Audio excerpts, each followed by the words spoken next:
I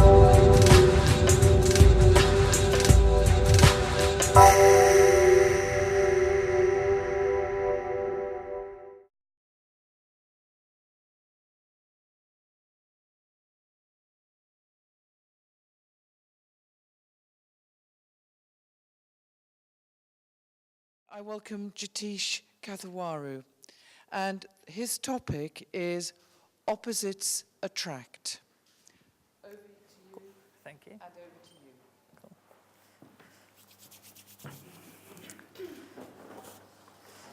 Cool. Thanks very much. Good morning, ladies and gentlemen. Thanks so much for coming out bright and early. It's a little bit brighter now. I certainly appreciate it that you've come here this morning to listen to me talk. So let me get on with it. It was my final year of high school, and much to my parents' annoyance, I still hadn't decided what I wanted to be when I grow up. My father had already decided. I was going to be a doctor, a lawyer, or an accountant, the Asian trifecta, as I like to call it. But my mother was still open to new ideas, but I, on the other hand, was still very, very undecided. So what we all agreed to do was that the best course of action was for me to take a series of psychometric and vocational tests, which would hopefully and very scientifically tell me exactly what my chosen career would be for the next 50 or so years. The good news for me was that the test seemed to indicate that a career in the arts would be best suited to my interests. Something in music perhaps, literature even. The bad news was that the psychologist who administered the test openly confessed to me. She told me right there and then that, this process, it isn't very reliable for careers in the arts. Maybe you want to consider a career a bit more normal, perhaps a bit more profitable, something like a doctor, lawyer, or an accountant, much to my father's delight. And so began this continual personal dilemma of mine of having to choose between the world of the business and the world of the arts. They are two seemingly very different domains. In business, we are very serious. We wear suits and ties, we have laptop computers, we write out our shopping lists using Microsoft Excel, and evaluate our personal relationships using only PowerPoint presentations. Of course, that last one might just be me, but I could be wrong. In business, our careers are stable, they are long-lasting, and they are a surefire path to financial security. In arts, there seems to be this perception that we are, well, the opposite. Aren't there? Everyone seems to think that we all have long hair, we wear tie-dye t-shirts. I'm not looking at you, sir. And that a career in the arts is a surefire path to the opposite, financial insecurity. So the common perception is that the world of business and the world of arts are two very different places. They are populated by very different kinds of people that have very different kinds of goals and objectives, and that go about their work in very, very different ways. But of course, we here this morning, we know that that's not entirely true. The world of business and the world of the arts are opposites perhaps, but of course, opposites attract. The world of business and the arts share so many aspects in common, but more importantly, and the purpose of my talk here this morning, is to share with you some of my ideas as to what we can learn and apply from the respective worlds in their opposite environments. Now, I've tried to do that, accidentally at first, but quite consciously later on, because as it turns out, I became an evil management consultant. A reluctant one at that. I went on and I studied human resource management and marketing, but chose to discard both of those things. So nowadays, I spend most of my days and nights trying to think of new and exciting ways to help my clients' businesses run more efficiently, helping them reduce their costs, and of course, making them more money. I've been fortunate to work in different industries, in different countries, and all of that, I think, has given me great insight into helping me learn how best to make businesses work, and of course, to also learn what doesn't work in businesses. But while management consulting does pay the bills, I'll be honest, I do have another, shall we say, less profitable artistic bent to it. I also work as a stand-up comedian and a public speaker. Father not so delighted on that front. So perhaps there was a bit of truth to those psychometric tests which I did, even if the psychologist's interpretation was a little bit wrong.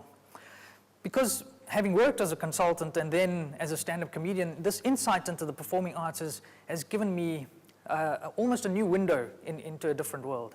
painstakingly preparing your material, rehearsing till all hours of the morning, pitching ideas to disinterested venues, agents, and sponsors, trying desperately, trying to negotiate for paltry fees, all so that you get the opportunity to bare your soul to 200 drunk students on a Tuesday night. Ladies and gentlemen, some dreams do come true. But what these two rather schizophrenic professions have allowed me to do is to peer into the world of business and the world of the arts and see what makes them tick, and to see what ideas would work and what ideas wouldn't. So what can we learn from the world of business? I am South African, which means that for the first 19 years of my life, I grew up under the apartheid regime. Now, what that meant was we had the equity ban in place, so we weren't exposed to British film and television. And following soon thereafter, we had bans in music, dance, theatre. Monty Python was banned by the South African government of the day. They weren't too sure why exactly, they just knew when they watched it that we shouldn't be watching it too. So when we had our first free and fair elections in 1994, I fully expected U2 and the Rolling Stones to start touring immediately. Instead, what we got was every Irish dance production ever conceived and put on the road. Riverdance, Lord of the Dance, Spirit of the Dance, Dance of Desire, Lord of the Desirable River Spirit Dance. I lose track. And if you were to ask me today which one of those was the best, I'm afraid I couldn't tell you, because in my mind, they were all the same. And in business, sameness is not always a good thing. Sameness is plain, it's unoriginal. Everyone can have same. Sameness tells you nothing about the brand or the product. It tells you nothing about the reputation or even the history of what you are dealing with. More importantly, sameness doesn't give you the ability to charge a premium. And I think that's very important. So no matter how spectacular the third or fourth or fifth or Irish dance production to come to South Africa, after a while, they all began to take on that quality of sameness. In business, in particularly consumer-driven organizations, the brand is central. Defining the brand, investing in the brand, protecting it, as well as promoting it, is an all-encompassing and never-ending endeavor. Because brands are so much more than just symbols, words, or marks, things meant to distinguish one from the other. Brands have the power to elicit thoughts and feelings and emotions and even experiences. No matter where in the world I am or you are, if you open a can of Coca-Cola, you know exactly what you are going to expect. When I hear that Apple are going to launch a new and exciting product, I can always begin to feel the experience of standing in a really long queue to overpay for a gadget that I don't really need, that will soon be replaced by a smaller, cooler, more expensive and more powerful gadget 3 weeks from tomorrow. But if I can encourage you to take one leaf out of the business book, it is to develop or create a brand for your art. Be it music, theater, dance, or poetry, I ask you this morning, what is your brand? What makes you unique? What makes me choose one Irish dance production over another? What makes me spend my hard-earned pounds on attending your show versus attending your exhibition? It's only by working consistently over time with brands that you begin to distinguish yourself from the rabble, from the rest of the Irish dance productions, where you start to build loyalty amongst your audience as well as your customers. It is only then that you're trying to get to a position where you have the potential to transfer that brand, that idea, to other products and to other ideas perhaps. And there's that very real possibility of charging that all-elusive premium. If anyone here is responsible for producing any one of those Irish dance productions, I apologize. They were lots of fun. Businesses love the customer.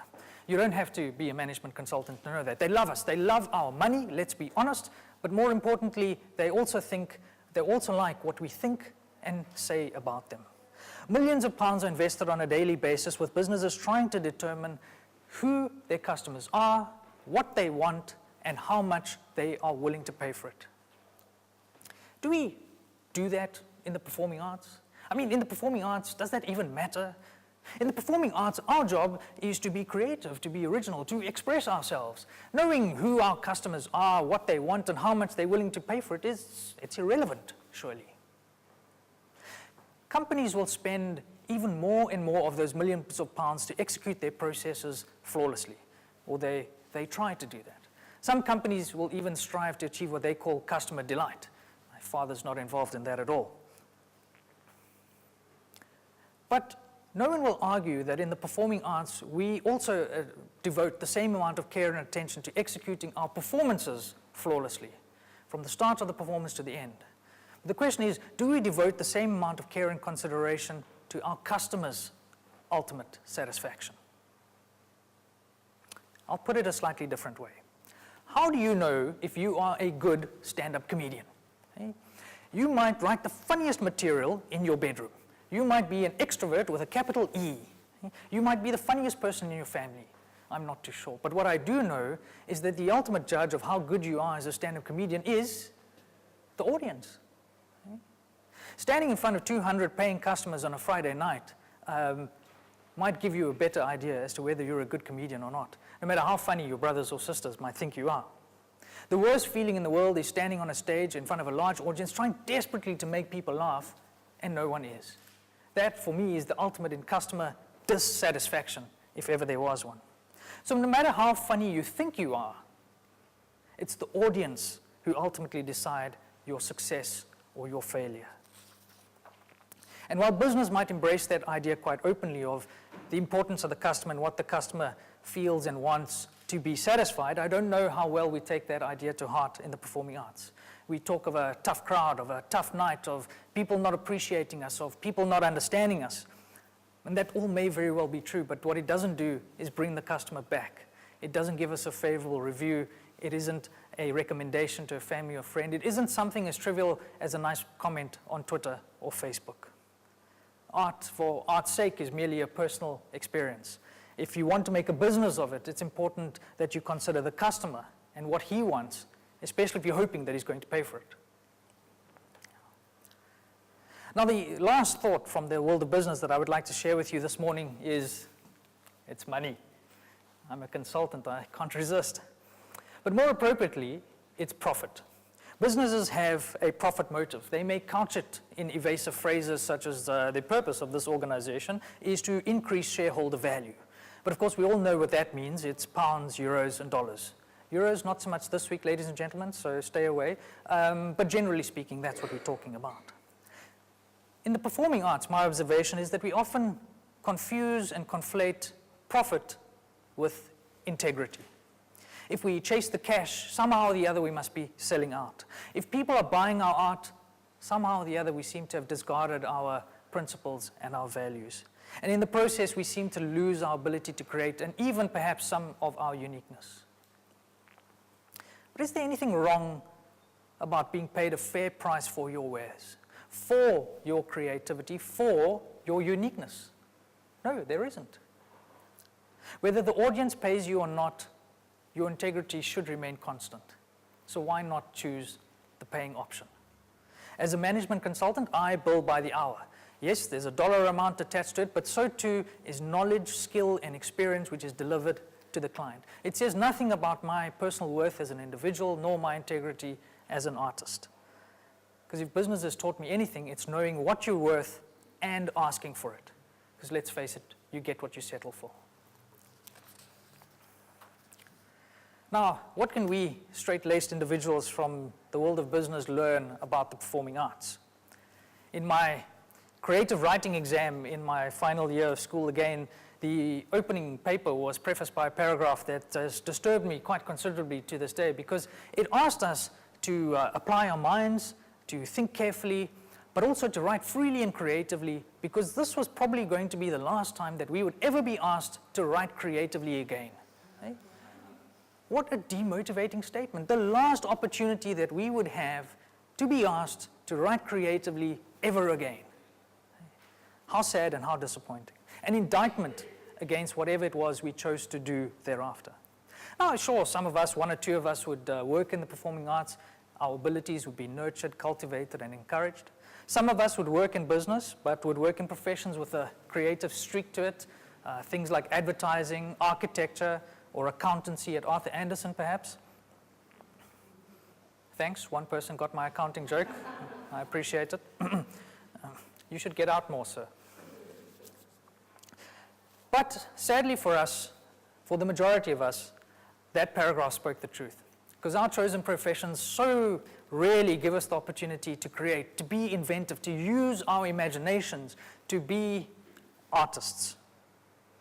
Unfortunately today, the business world is a very, very stifling place indeed, and we need to look to the performing arts just for a little bit of inspiration. The average office worker or cubicle inhabitant, the extent of their creativity is choosing the background shading in cells in Excel. Okay? Institutionalized creativity is constrained to choosing the right font to use in Microsoft PowerPoint. It's not uncommon for me to start a consulting project and I get emailed what they call the corporate identity policy, which is a fancy document that demonstrates quite openly what the approved colors, fonts, shapes, borders, and all of those sorts of things are, which of course I'm allowed to use as freely as I want to, which is really nice of them. I do a lot of work for banks. And when I ask the banks what is the sort of person that they prefer to employ, they almost always say the same thing. We want someone who can think outside of the box. Having worked for so many banks over so many years, I think I can quite confidently say today that that's not the case. Banks do not want people who think outside of the box. In fact, if you can stay as far away from the sides of the box too, we'd really appreciate that.